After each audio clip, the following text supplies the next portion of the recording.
one of the most prestigious medical journals in the world, editorialized that climate change represents the biggest global health threat of the 21st century, and currently chronic diseases are by far the leading cause of death. Might there be a way to combat both at the same time? For example, riding our bikes instead of driving is a win-win-win for people, planet, and pocketbook. Good for us, the environment, and cheaper too. Are there similar win-win situations when it comes to diet? Well, the same foods that create the most greenhouse gases appear to be the same foods that are contributing to many of our chronic diseases. Meat, fish, eggs, and dairy were found to have the greatest environmental impact, whereas grains, beans, fruits, and vegetables had the least impact. And not only did the foods with the heaviest environmental impact tend to have the lower nutritional quality, but also higher price per pound, thereby scoring that win-win-win scenario. The European Commission, the governing body of the European Union, commissioned a study on what individuals can do to help the climate. In terms of transport, if Europeans started driving electric cars, it could prevent as much as 174 million tons of carbon from getting released. We could also turn down the thermostat a bit, maybe put on a sweater. But the most powerful thing people can do, shift to a meat-free diet. What we eat may have more of an impact on global warming than on what we drive. Even just cutting out animal protein intake one day of the week could have a powerful effect, so even just like meatless Mondays may beat out working from home all week and not commuting. And a strictly plant-based diet may be better still, responsible for only about half the greenhouse gas emissions. Overall, studies have suggested that moderate dietary changes are not enough to reduce impacts from food consumption drastically. Changes to healthier diets without significant meat and dairy intake reductions may only result in rather minor reductions of environmental impacts.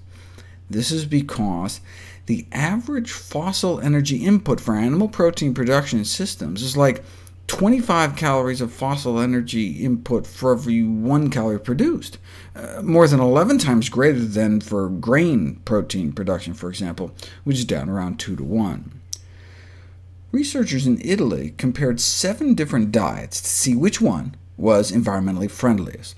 They compared a conventional omnivorous diet, adhering to dietary guidelines, to an organic omnivorous diet, conventional vegetarian, organic vegetarian, conventional vegan, and organic vegan, to what the average person actually eats.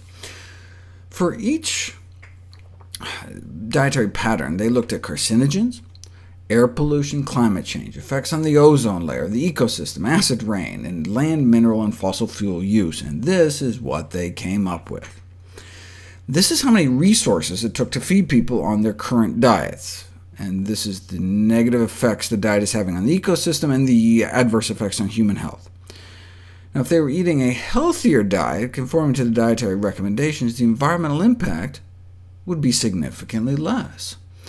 An organic omnivorous diet would be better, similar to a vegetarian diet of conventional foods, beaten out by an organic vegetarian diet, conventional vegan, and organic vegan diet. The Commission report described the barriers to animal product reduction, largely lack of knowledge, ingrained habits, and culinary cultures.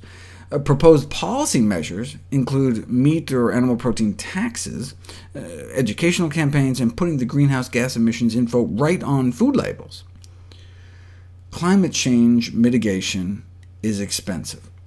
A global transition to even just a low-meat diet, as recommended for health reasons, could reduce these mitigation costs. A healthier low-meat diet would cut the cost of mitigating climate change from about 1% of GDP by more than half. A no-meat diet could cut 2/3 of the cost, and a no-animal product diet could cut the cost 80%. But many aren't aware of the cow in the room. It seems that very few people are aware that the livestock sector is one of the largest contributors to greenhouse gas emissions, but that's changing.